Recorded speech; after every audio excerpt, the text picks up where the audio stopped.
guys, what's up? So last week I did a video called my top 5 favorite non-scary Halloween movies. So this week I'm going to do my top 5 favorite horror movies. And I love horror movies. I love watching them. I have since I was a little girl, where I actually snuck downstairs when my cousins were watching and I wasn't supposed to. I was told I couldn't go downstairs. I watched a horror movie behind the couch until my dad came, and then I ran upstairs. With horror movies, I always like the older versions, like the 1980s or the 1970 version, or even later possibly. So if you are interested to know about my top 5 favorite Halloween horror movies, then please keep watching.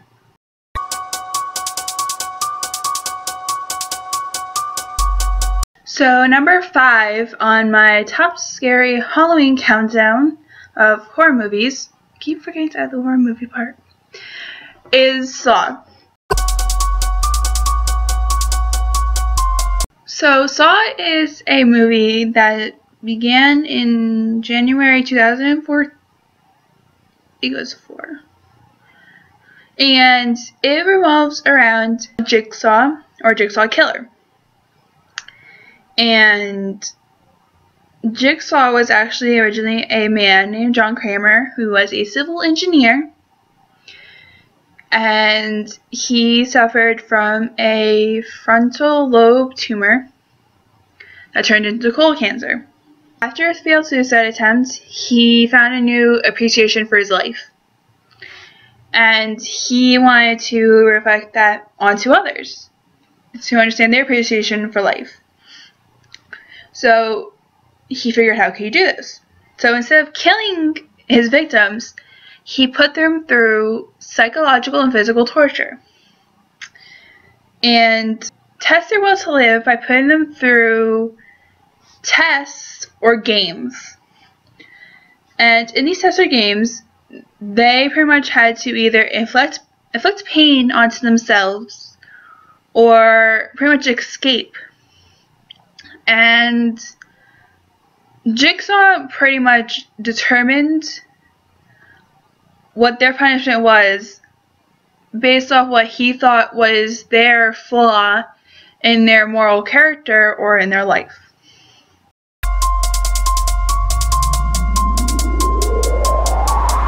So number 4 in my horror movie countdown is The Woman in Black. So The Woman in Black is about Arthur Kipps, who is a London lawyer who is widowed, who was instructed to visit, I think, Griffith,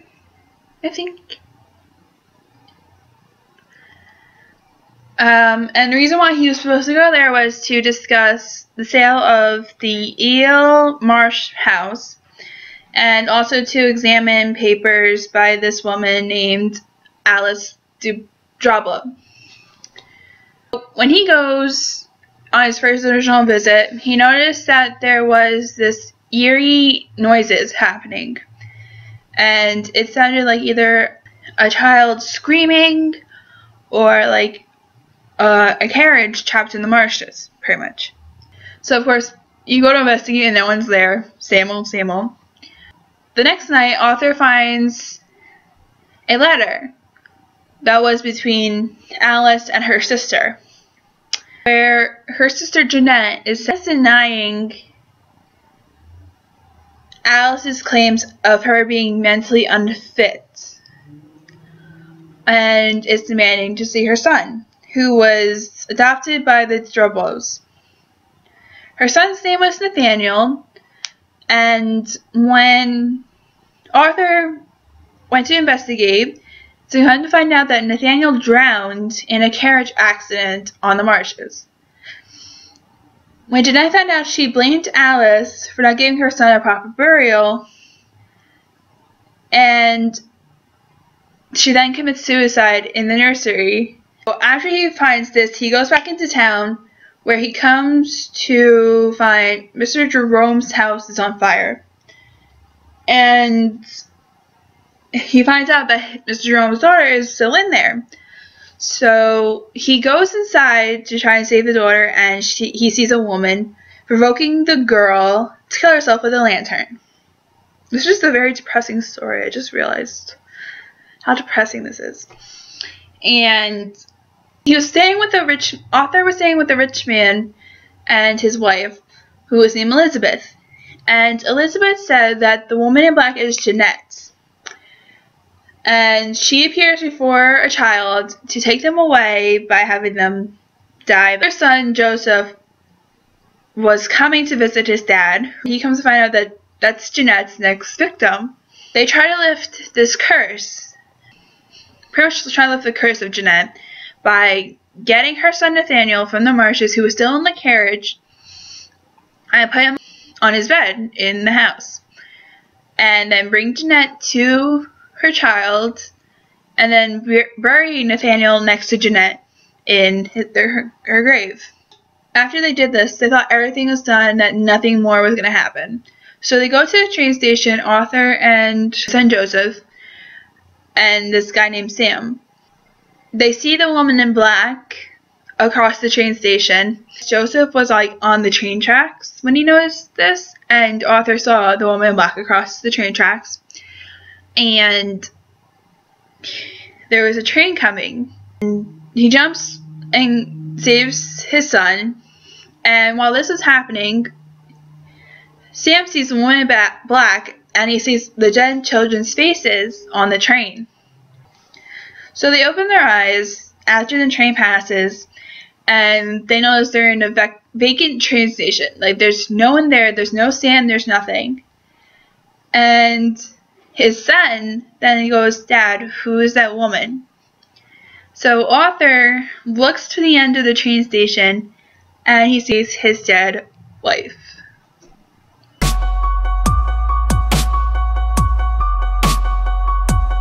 So number 3 on my horror movie countdown is A Nightmare on Elm Street. And this is where we get to my favorite horror movies, and I'm talking about the 1984 version in a fictional Midwestern town called Springwood, Ohio. One has a violent dream, and then they all realize they're having the same violent dream. And when they sleep, they have this violent dream, and they wake up and they have marks on them. They said they're being stalked by a killer with a burnt face and clawed gloves. So one of the teens went to a dream specialist after having a bunch of these horror dreams. And when she went to this dream specialist, she discovered that she actually pulled the hat from the killer out of her dream. She comes to discover, after her mom finds out that she has these dreams about this person, her mom tells her about this kid who, about several years earlier, Freddy Krueger was a child murderer who killed over 20 kids. He was arrested and he went to trial, but due to technicality, he was set free. And of course, there were people who were furious. Parents were furious. And they went to go track down Freddy Krueger. And when they found him they found where he was staying in an abandoned boiler room. They covered the whole room in gasoline and burned the place to the ground when Freddy Krueger was still inside the building. And now every time you go to sleep in this town, Freddy Krueger comes into your dreams and kills you in your sleep.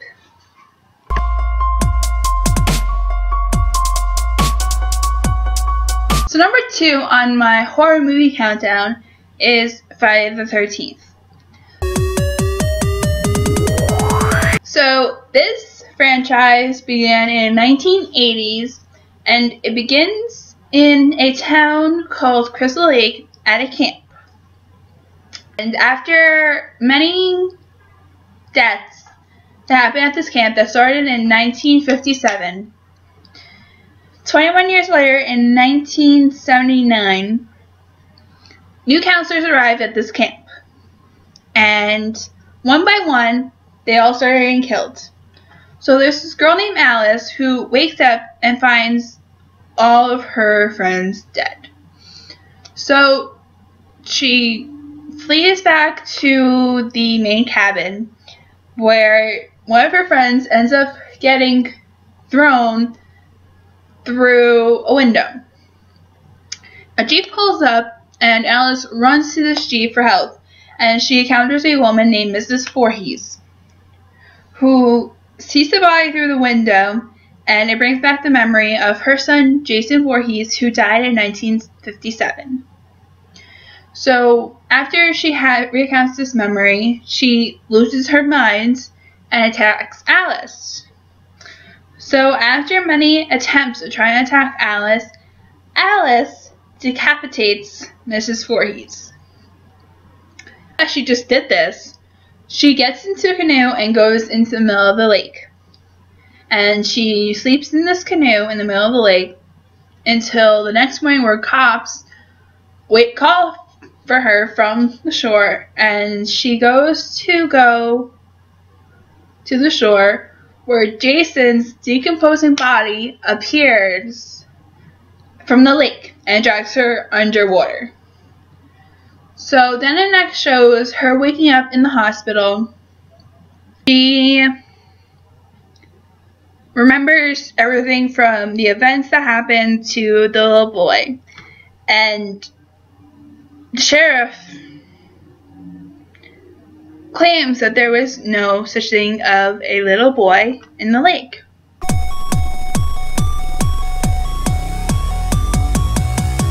So, number 1 on my horror movie countdown is Halloween. My horror movie countdown is Halloween. So, I'm in love with Halloween, the movie, because that's like my all-time favorite Halloween movie. It's like my favorite Halloween movie, even though it's named Halloween. It's my favorite Halloween movie. And this 1978 film is about Michael Myers, who was 6 years old in 1963. On the night of Halloween, he dressed up as a clown, and he murders his older sister with a kitchen knife, which is his go-to weapon, is always a knife.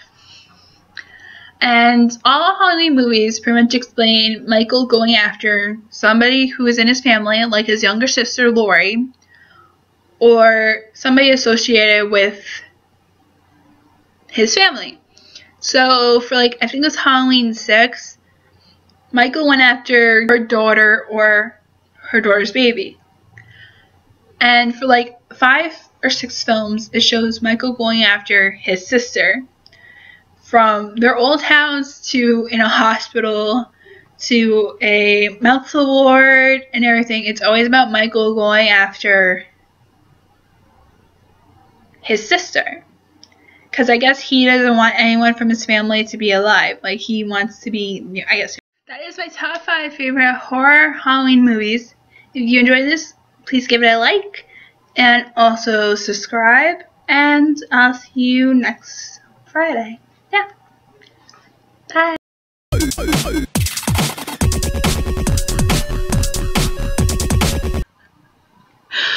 Annoying brother, take 2. Alright, so damn